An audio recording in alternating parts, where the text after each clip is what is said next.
should you leave your TSP where it is when you leave the federal government? And what about when you retire from the military? And here's some things that I want you to consider. I train my clients and in my private group about the TSP contribution details. So the very first thing I want you to do is log into your TSP and click on contributions at the very top of the screen and expand everything in the middle of the screen, okay? And you're gonna see several different contributions and earnings, and you need to have a very good understanding of what you have in here, right? So if you take a look at here, I'm gonna zoom in so you can see it better. And this is not a real TSP account. This is just for training purposes only or educational purposes only. The match at the top here, if you can see, I'm gonna change it to red so you guys can see what I'm talking about. So match right here, okay?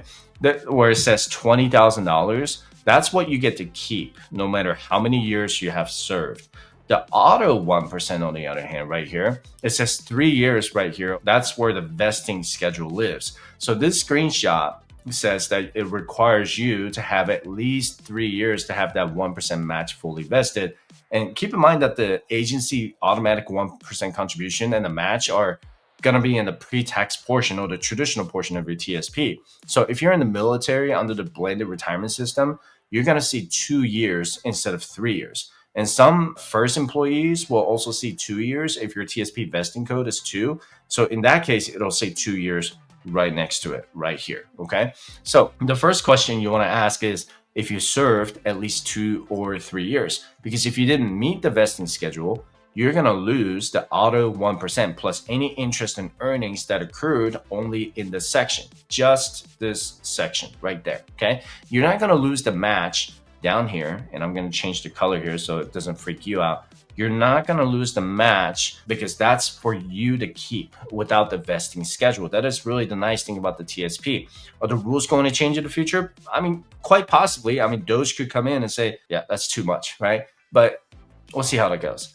And right here is your contributions to your traditional or Roth or a combination of both. And you get to keep both of them no matter what happens to your employment status. If you want to keep them in there, you can still keep them invested in the CSIG or F funds, or maybe you have it in an L fund, and that money will just continue to grow inside your TSP based on what the stock market is doing. That makes sense so far, right? And you can go to firesightshare.com/resources to check out the TSP price tracker there. Again, no matter what your employment status is, you can always reallocate your TSP from one individual fund to another, and you just cannot contribute to it anymore if you're no longer employed.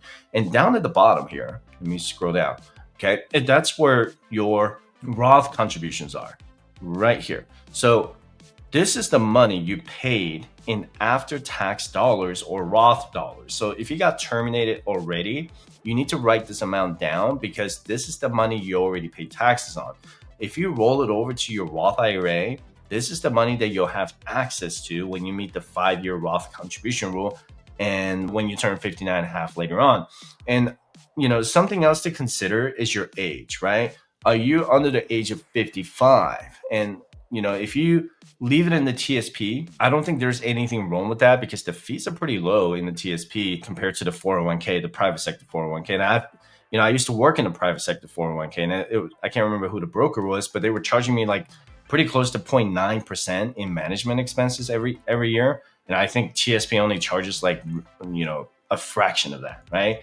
And something else to keep in mind is before moving your TSP over to a 401k, I would find out if the new 401k comes with a rule of 55, because this traditional portion of it, it's not a whole lot in the screenshot, but let's say you have $50,000 in there, right? And 50,000 in the traditional TSP, and you want to move that over to a 401k, another traditional 401k. Now, you can move it, but if you retire from the federal government job after you turn 55, you want to leave that in the TSP so you can actually start collecting from the TSP penalty free. That's the rule of 55 that comes with the TSP. But if you retire before, or you quit, or you get laid off before 55, let's say you're 52, 51, or whatever, and you get a new job at the 401k, I will find out if the rule of 55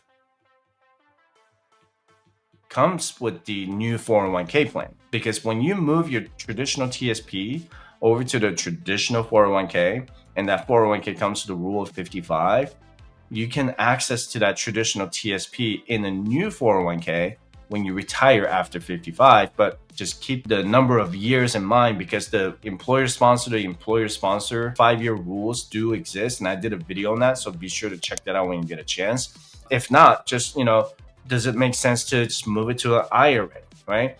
Now, the one thing that I do caution you before moving your traditional TSP to a traditional IRA is if you're going to be over the income limits for the Roth IRA.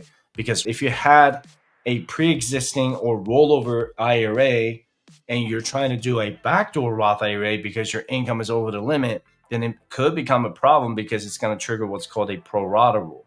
And if the pro rata is triggered, then you're going to end up paying taxes on the backdoor conversion every year. And that's not always an ideal situation, because if you're over the income limits, chances are you're already at the 24% marginal tax rates, right? So that's something that you do want to consider when it comes to moving your traditional TSP into a traditional IRA. Sure, the management expenses will be a lot cheaper in an IRA, but is your income going to be exceeding the Roth IRA income limits? Okay, so that's something definitely to consider. Now, what about the Roth TSP? So if you have like $50,000 in the Roth TSP, does it make sense to just leave it in there or move it into a Roth IRA? It's up to you. I mean, Roth IRA is going to be cheaper than a Roth TSP, obviously. And the Roth TSP do not have access to the contributions until you turn 59 and a half. You can start taking money out from the Roth TSP when you're 55 under the rule of 55, but a portion of that is still going to be penalized and taxable. So if you have, let's say you have 50K in the Roth TSP, and out of that, 30K is the contributions, right? So that's not taxable, but 20K is your earnings. So when you take, let's say, $1,000 a month out of the Roth TSP under the rule of 55, they're going to do the pro rata rate. So whatever that pro rata rating is going to be, so a portion of that, what you take out, let's say $1,000 a month, the portion of that is going to be penalized and taxed. So that's why the rule of 55 is not something that I want to use for the Roth portion of the TSP, but I would stick it to the traditional TSP because that is all pre-tax contributions. I hope that makes sense. I know that was a lot of stuff, but that's something that you do want to keep an eye on. And you also need to be aware of the Roth IRA 5-year rule. And if you don't have a Roth IRA open right now and you're close to your retirement age, then it could become a problem to access your Roth earnings tax-free when you turn 59 and a half.